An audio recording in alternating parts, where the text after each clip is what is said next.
Raditz is a character in the world of Dragon Ball Z plagued with about the least amount of screen time as any villain of the series. Many creators here, including myself, always found that unacceptable. We wanted to see Raditz shine a little bit more. So, oftentimes we have him stick around, either as a main character turning good, or somewhere in the background, but still, being good of nature. He's the firstborn son of Bardock, the first Saiyan out there that showed a little bit of heart and aimed to protect the Saiyan race.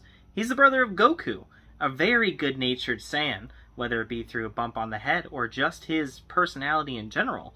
Goku grew up to be a true being for good, able to ride the Nimbus Cloud and everything else that constituted being good of heart. How did Raditz possibly turn out to be a cowardly Saiyan? One that was afraid of any fight that was above him, and evil in nature. But that's a question for another time. It's his evil nature, in fact, that drives today's What If story.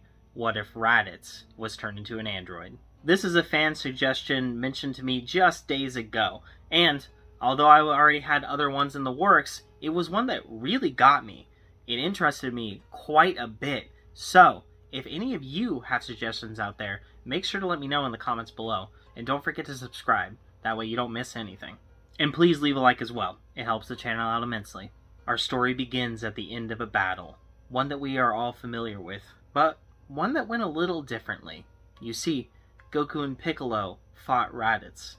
But when Piccolo delivered his final attack, the special beam cannon, towards Raditz, who was being caught in a full Nelson at Goku, Raditz managed to wiggle just ever so slightly out of the way. Now, he didn't dodge the attack by any means. It still hit him, and it hurt him immensely, to the point that he was fairly confident this was the time that he was going to die. In fact, that's what everyone else thought had happened. Goku did die. However, Raditz was there, alive, but unconscious. The blood loss was too much, and surely, if there was no intervention, he would perish. But someone did intervene. No one that Raditz would have ever expected. It was an Earthling, in fact.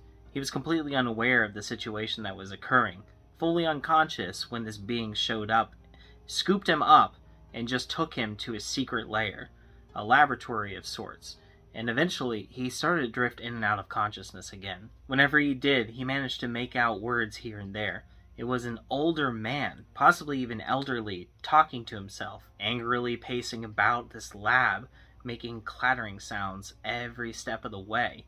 This lab, it echoed, but the echoes sounded a little odd, actually, almost even electronic, and for some reason, even though he had no concept of how much time had passed, it felt like it had been a while, and yet he didn't seem to be getting any better. This person that took him, was he even helping him? But one day when he was awoken, it was all of a sudden better. Well, he didn't really feel better per se, but nothing at all. Pain didn't seem to be a concept real to him anymore. Apologies for keeping you asleep for so long. Repairing your body was quite the task, considering you aren't human. The physiology is similar, but not exact. There were differences that I had to circumvent. Circumvent? What are you saying? Who are you? Who am I? Come now, 19. Do you not recognize your own creator's voice? It is I, Dr. Gero.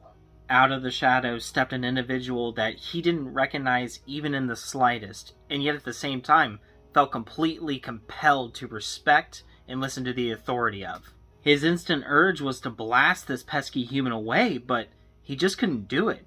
It was almost as if he was programmed in a sort of way not to hurt him, and no matter how hard he fought it, he just couldn't compel himself to make that move. No doubt you're fighting the programming that I've installed on you. That being said, you'll find that it'll be quite tricky to circumvent. I own you, 19. The sooner you come to respect that, the sooner we can get to work with our plans. I'm sure some of the things I have in mind are things that already align with your mindset. And believe it or not, you are actually cooperating a lot more than my other subjects. And in a shorter amount of time as well. Gero brushed his hands on two pods labeled 17 and 18 as he began pacing around the lab. Plans? What plans do you have that align with mine? I don't understand what's going on. Give me some information! Of course you don't understand what's going on. Although an alien from an advanced civilization, you turn out to be such a simpleton. Easy to program. You see, I have the ultimate goal of killing your own brother, Son Goku, and you're going to help me do it. Kill Son Goku? That only confused him. Son Goku? That's what they were calling Kakarot. But he is dead! He was killed alongside me! Or at least, I almost died. I still don't understand what's happening. 19, don't get so riled up. You see, those pesky wish-granting orbs in fact brought him back, and he faced off against your Saiyan friends from space. In fact, he beat them. And then he left the planet for a while, and now he's back again. He just recently arrived. I suppose I should clarify. When I procured you, I put you into a deep freeze until I figured out what to do with you. By the time I had gathered these two behind me, this 17 and 18, I ran into a roadblock, and deciding to take a break from them, I brought you out and started working on you again. It's actually been a few years. I've given you cybernetic enhancements, energy beyond your wildest dreams. You are a killing machine bred to be used by me, a weapon of war, one to conquer this planet, and to kill your brother too. Raditz had been restrained at pretty much any point of his body, but at that moment, Gero pulled out a remote and released the one holding his neck in place. Raditz looked down at his body and saw that, indeed, it was true. There was only one point where it was noticeable, the gaping hole where the special beam cannon had gone straight through him. It was filled now, purely with machinery. And initially, he was angry, but as Gero was fiddling around with this remote some more, he became more docile, complacent, and just willing to let things continue on their course. Gero was messing around with functions in his body, tweaking things, if you will, in order to figure out a perfect setup for this new Raditz android of his. With a short amount of time, the resistance was pretty much gone. Now that Raditz was conscious, it made Gero's work a lot faster in conquering his brain, so that he could be used to conquer entire planets. And this was frankly in Saiyan nature already. He came to this planet to conquer it in the first place. If his brother hadn't done it, it was going to be his job to do it. And now he was going to be able to fulfill it. There was something about that that simply felt right. It didn't even have to be programmed into him. And heck, the only reason he was in this mess to begin with was because his brother wouldn't listen to him. His brother got him put into this situation, and he very well deserved to die. He did die, and because it didn't take, it made him even more upset. He needed to face that judgment. So because everything started to come so naturally, Gero eventually entrusted him to be free from his constraints at all, and he cooperated fully. Walking around the lab with him, the two of them worked together. Raditz was also allowed to leave the lab occasionally. Because he was set up with that unlimited energy engine, he definitely didn't have to worry about being caught. This energy, it wasn't ki per se, therefore it couldn't be detected by the Dragon Team members. No one knew that he was around. Everyone still thought he was dead. But his Saiyan nature constantly kicked back into motion, and he felt a need to prepare himself. He wanted to train, to grow stronger. Now that he had this power, he wasn't as cowardly. It was almost as if that was programmed out of him as well. Gero agreed that he couldn't train outside, because he would still manage to get caught, causing enough destruction out there would go noticed, even if the energy couldn't be felt. So he constructed a sub-lab, one that was even below another one that was holding a nucleus of sorts that he wasn't allowed to know anything about. And in the sub-lab, he trained constantly. Over time, Raditz really did come to realize that Gero was right. He was the perfect weapon of war. He didn't need to eat. He didn't need to sleep. He could train for essentially an infinite amount of time. The only time that he would need to rest is if he became greatly injured.